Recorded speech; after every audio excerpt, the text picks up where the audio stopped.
Well, that's really interesting because that's like the kind of mindset I'm stuck in, that LuFu is my personal website that I need to do SEO for. But as you say, it is a business website. People who are on the website are aware it's a business website and we want to sell a product. So yeah, no. So that's the kind of mindset I need to get out of. Yeah.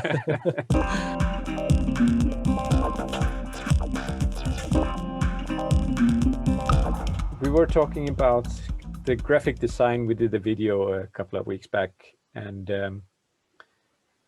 you said that you didn't have too much to contribute, but then I mentioned that you've done a lot of SEO before.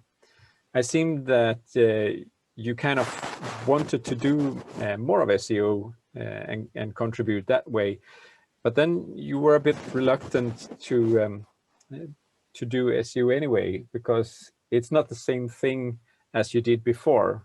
I'm thinking maybe you can tell me a little bit more of how you were working before with SEO, and maybe we can shift that over and see if that could be helpful for LuFu as well. Yeah, no, definitely. So previously I've been working with affiliate marketing, and that's where I market products that other shops own. And then I direct the customers to that shop using my own website and earn a commission if they buy something from that web shop. And the whole thing is kind of backwards compared to the case with LuFu, because in affiliate marketing, I would do all the research before I even decided what niche I wanted to enter. Let's take sports, for example. I would search the web and see what kind of competitors are writing about sports at the moment. What are they writing about? How are they writing? What keywords are they using to rank on Google? And I would make a decision to enter that specific niche based on the amount of competition in that niche. And if I found a niche where I thought, well, the competition isn't that harsh, it would be quite easy to rank on Google with just a couple of keywords. These are the keywords I can identify being easy to rank on. That's when I would choose to actually enter that niche, make a website, and then write. So it's kind of backwards, because you do all the research before you even decide on the niche, and you choose a niche based on the research. But now with LuFu, we have like our product, which is the looping bean. And although the competition isn't that harsh yet, there's still no information about what kind of keywords people are looking for.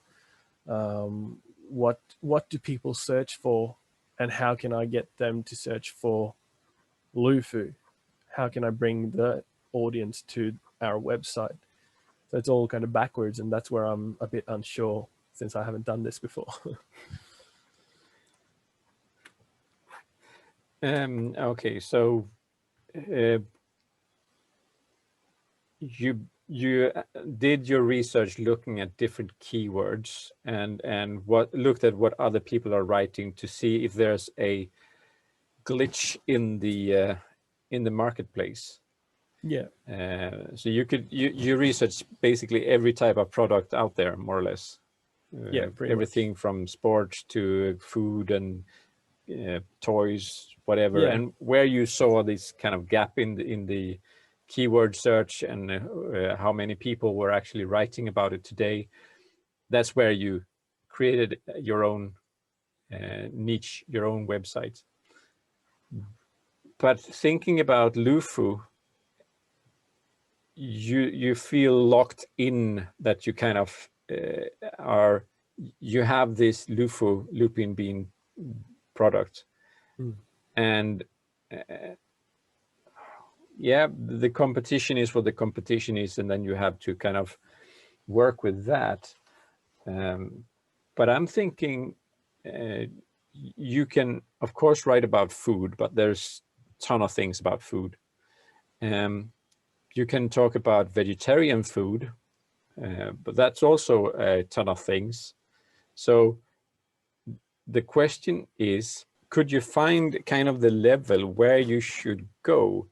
Because if you go all the way down to lupin, tofu, veggie food, then you're very niched down, and there might not be that many people searching for that kind of search terms, because many people might not know anything about lupin beans or lupin tofu. So one thing could be that you use a more generic word for finding people, and then you're highly promoting the lupin tofu, trying to spread the lupin tofu on social media to see if you can get people to search for lupin tofu using the lupin tofu search term, because I bet you don't have that much competition on Google using the lupin tofu product. It's just that there's not that many people searching for it. That's right. So if you can kind of spread the word using social media and get more people to search on it, you would be the top result on that page. Is that something that kind of resonates with the way you've been thinking about other products, or? Well, it's difficult to say because, as you say, if I go too general, I start talking about food in general, and that's one of the most competitive spaces on Google is food. So I can't be too general, but at the same time, as you say, if I go, if I'm too niche and start talking about lupin beans and lupin tofu, people won't even search for that because they don't know that it exists yet, because we're pretty much the first company doing this in Sweden.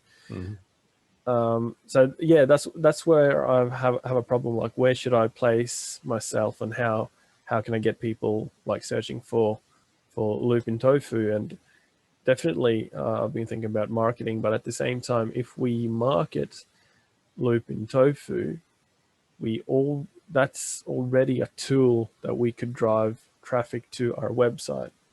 So if we spread the word about lupin tofu, we already got the attention of the people. So trying to spread the word about lupin tofu just to get them to search on Google to come back to us is kind of counterproductive. Yeah, but I get what you mean, that. that if we could spread the word, it's like word of mouth and just spreads like further than what we can market. But at the same time, that's a huge task, and I don't think that's something that one company or one like person doing SEO could do, because that's essentially building a new industry or marketplace. So Yeah, so you would expect slow growth, and you would need the help of other producers of LuFu or Lupin products in order to push that market and yeah, make that a thing. Because because if we look at, for example, Lupinta, they've been around for almost 3 years now, I think. yeah. And they've gotten a lot of attention in media. Eslam has done a great job of trying to spread the word about lupin, the benefits of the lupin bean and whatnot. And although he doesn't make a lupin tofu, he does make a tempeh. And he's, like I said, he's been getting a lot of attention from a lot the media, at least in Skåne.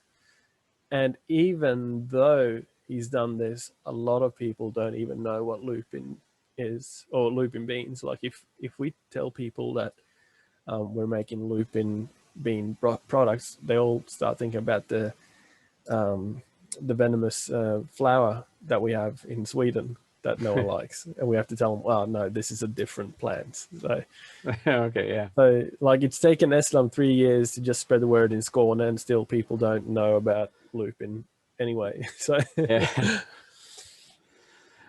Yeah, okay, so that's a bit tricky. But given the food industry is so competitive, is there some other entrance you can do to market the product, maybe from a different angle, thinking like we are getting into summer, the grill season, maybe having it in the context of summer events, or doing things together in a sustainable way. You can draw the sustainability card, going for the community of people who want to be sustainable, and then try to use keywords and search words that target more towards sustainable food and stuff like that. So you have that angle to play on. There might be other angles you can play on as well. Yeah, no, definitely. I agree. Like, and that's what I would say is really niching down, like using the funnel. Like, we got food up here, and then we got vegan food, and then what do people who eat vegan food want to do and when? Like, so that's really like the keyword funnel, I would say. All right, you think we're going too deep down in the... No, I think that's what is needed at this early point. Yeah. Because I don't think we can reach people who don't eat vegan food, for example. There's just no chance, because they won't be searching for even tofu. They'll be looking for a piece of meat.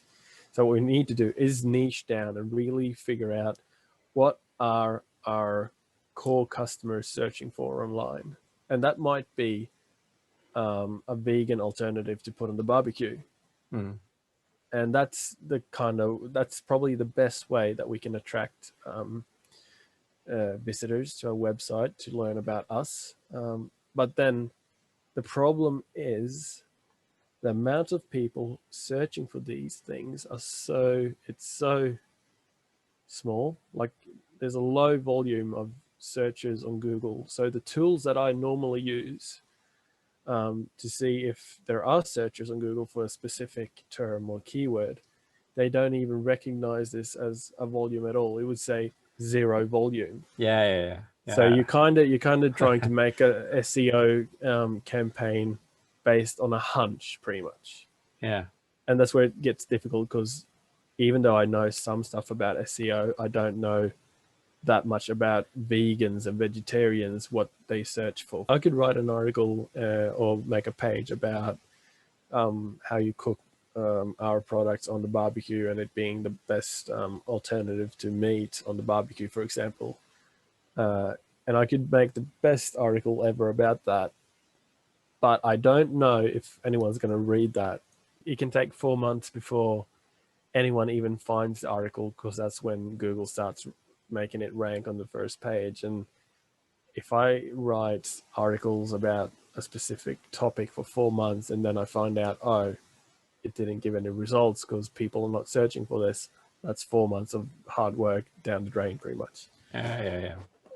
So yes, I know, but that's probably what I need to do at this early stage. I just need to guesstimate what people are looking for, and I could do that based on the insights that we've gathered at LuFu so far, and what I know that my friends would be looking for. What would I be looking for if I wanted a meat alternative, and just hope that I choose the right keywords or choose the right topics for people to find us.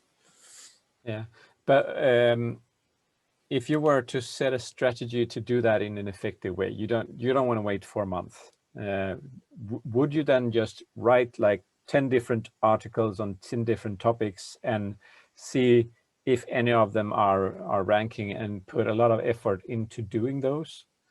Is that the strategy? Or... So that's what I usually, like, not with LuFu, but previously during my affiliate things, I would write a couple of articles, like real quality articles, because otherwise they wouldn't rank. Because even though there's not a lot of competition, there's more competition than in the Lupin field. But I think that we could make it just writing shorter articles about lupin beans, because there's no one else doing that except for Lupinta, for example. Mm-hmm. Yeah. That would be the only 2 companies writing about lupin beans.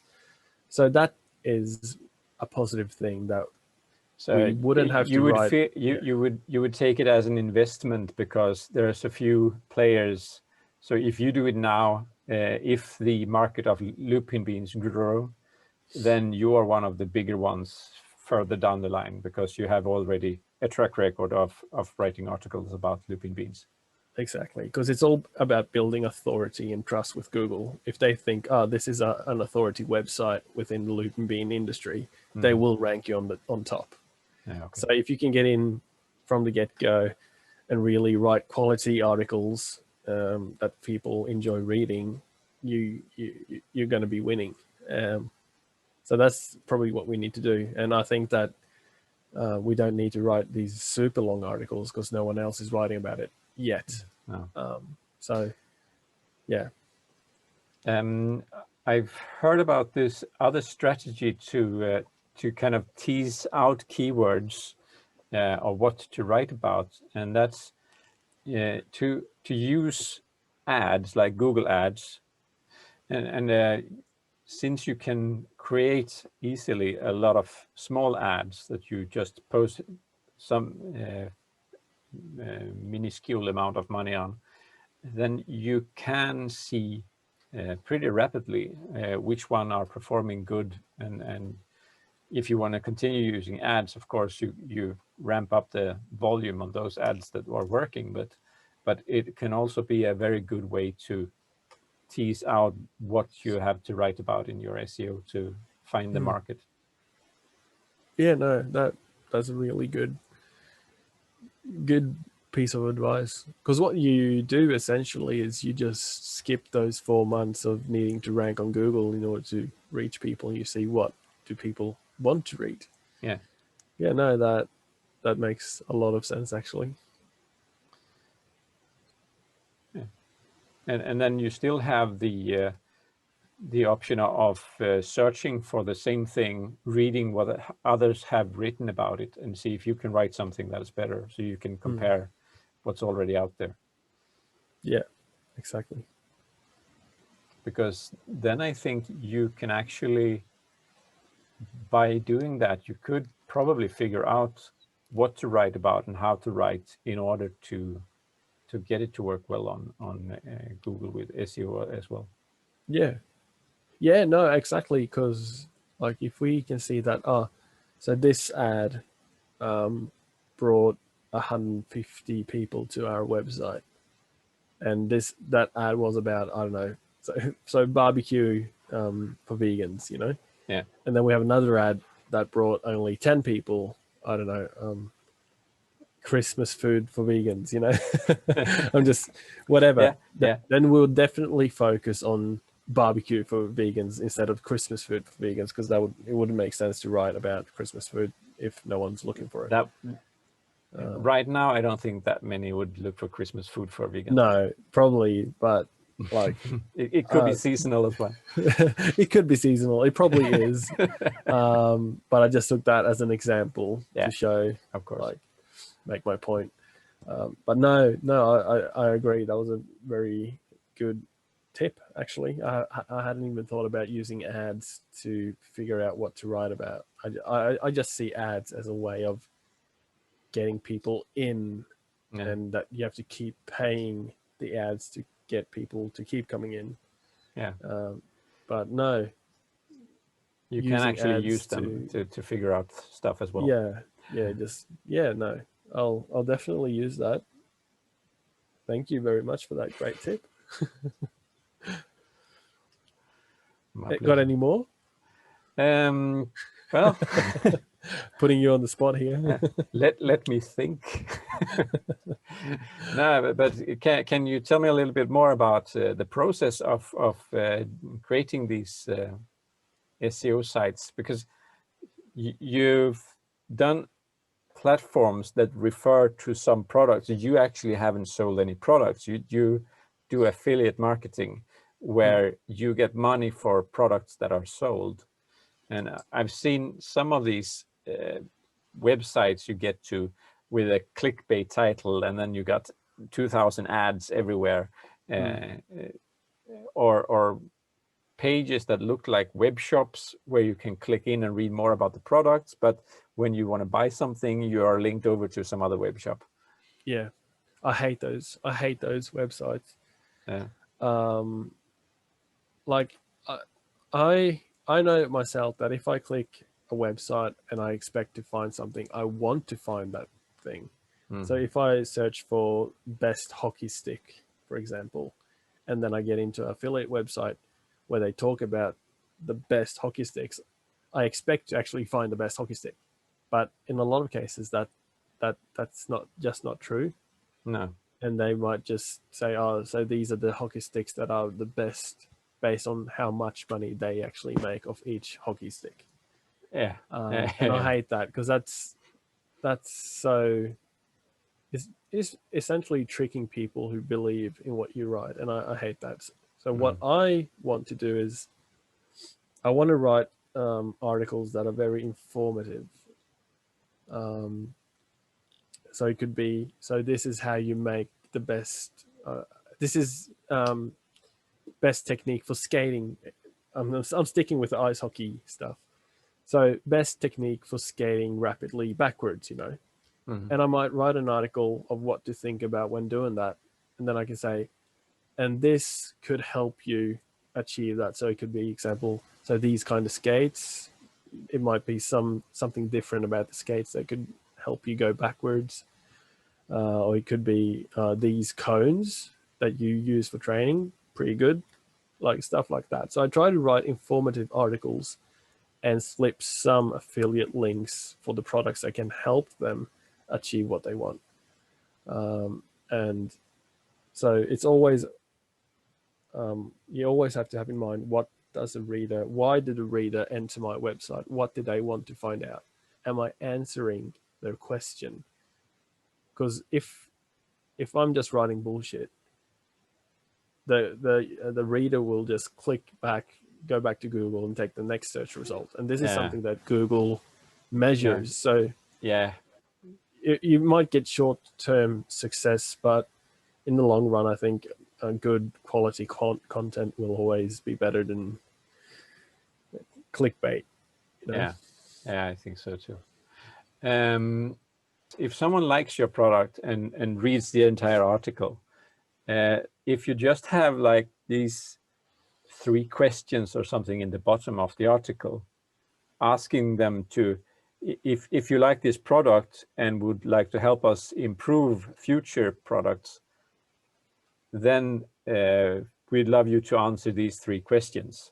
And then you have like a few questions, or 1 question for that matter. Yeah. No, there's actually tools for exactly that. Like, for example, you can leave a comment that's built into WordPress. Yeah. So they could leave a comment, but there's also tools like they can give the article stars. Like, did you think this content was good? Oh yeah. Please leave. But the comments, I rarely write comments if I don't have any specific questions, and I don't expect any answers either. So what's the point of writing a comment on some random platform? And usually you have to log in as well to be able to write a comment, because they don't let anyone on the internet write comments, because they will get flooded with crap. And the second thing is those stars. If you're going to rate the article, I've done that in some cases where I saw some new rating system on a newspaper. I did try it out, but other than that, I haven't really taken the time to rate an article like that, because it gives me nothing. It's such a small indicator for the article, what I think about it, because it doesn't say if it's relevant for someone else. So I think having the possibility to give some feedback might actually be something that could entice me to interact a bit more with the site. And do you think it would be like, so what did you learn what you came here for, or would it be more, did you enjoy this content? Are you missing something? Like, what kind of questions do you have in mind? What would you answer or like to share if you read this kind of content? Usually when you do these questionnaires for products, they have this question: after reading the product review, you get the question, how interesting is this product for you? So no, I'm not interested, or yes, I will go buy it in the first store I can find it, or somewhere in the middle. That would be one question, just a 1 to 5 or something. The thing is, the thing with that is that if we write an article about like how we can help them find something to put on the barbecue, for example, and then we ask, would you buy this product? It feels like it would be very, I don't know, it would shine through that we're essentially just trying to figure out if they want the product more than help them find the product, you know? It's like a double-edged sword. Sure, we get information if the article is good, but at the same time, the reader might see, oh, so this article was just to see if I would like, it's pretty much just a commercial content, you know? Yes and no. Of course, if you have an article about a product on a company website, you know that that article is there to sell the product somehow. True. So I think you can be more honest about that, and then the question below will make sense. It won't feel kind of like you're trying to cheat. You are actually on this website trying to sell your product, because that's what businesses do. It would have been different if it's your personal website and you are trying to write something that feels like an entertaining article, and then all of a sudden you have this questionnaire where you say, would you like to buy this product? Because then you feel tricked as a reader that, okay, I thought this was a regular article, but I see you are sponsored by this product. But that's true. In this case, you're actually trying to sell the product, and that's obvious from the context. So I don't think that is a problem in your case now. You could use that. Well, that's really interesting, because that's like the kind of mindset I'm stuck in, that LuFu is my personal website that I need to do SEO for. But as you say, it is a business website. People who are on the website are aware it's a business website and we want to sell a product. So no. So that's the kind of mindset I need to get out of. And then it also makes sense to have just a free text box below that says something like in the lines of, is there some other context where this could be useful, or do you have any additional thoughts after reading the article that you want to share with us? We read all the articles or all the comments, because then because after reading this kind of article, you have a lot of thoughts, but usually when you sit by the computer, you have no one to share the thoughts with. So you might want to just write them down and then send them. At least I do that a lot of times when I run into pages where you can write a comment below. Usually Google has these. I think that's a good place to look. Microsoft and Google, when you read one of their articles, they have like, was this helpful, yes or no? And when you click that, you get an expansion window that says, could you please elaborate? And in some cases, you can even post your email address so that you can get feedback as well. So if you want feedback on what you posted, you just write your email address as well, and then you'll get something back if there's something they want to reply. I never elaborate on those kind of websites. I'm always like, nah, I don't have time. So maybe I should start doing that. Yeah, I most of the time I look for something specific, and I end up on a web page reading basically the entire web page, looking for the things I want to know. And if I don't find it, I get really annoyed, because that's information that should be on the page. And then I write to them and say, hey, you should at least put a link to this content wherever I can find it in this page to help me out. So you're one of the good Samaritans on the internet, I'd say. or annoying. Maybe it's probably the same thing for them. So yeah. No, quite different the way you conduct, like, or how you write the content and how you think with a business website compared to like a personal website that I would write. So a lot to think about.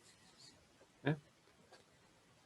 I'm not sure if I have any more nuggets in my backpack for today, but it's been quite some conversation. And Yeah. I'm not sure if you have any other questions or thoughts about this. Not that I can think of at the moment, no. I think we've, like, even though we haven't been talking that long, we've been saying a lot anyway. So yeah, and a couple of good tips and tricks and yeah. food for thought. So yeah. Yeah. Okay. Thank you for this chat. Yeah. Thank you. Very for good joining learning in. experience. Yeah. Okay. Well then. Bye. Bye-bye.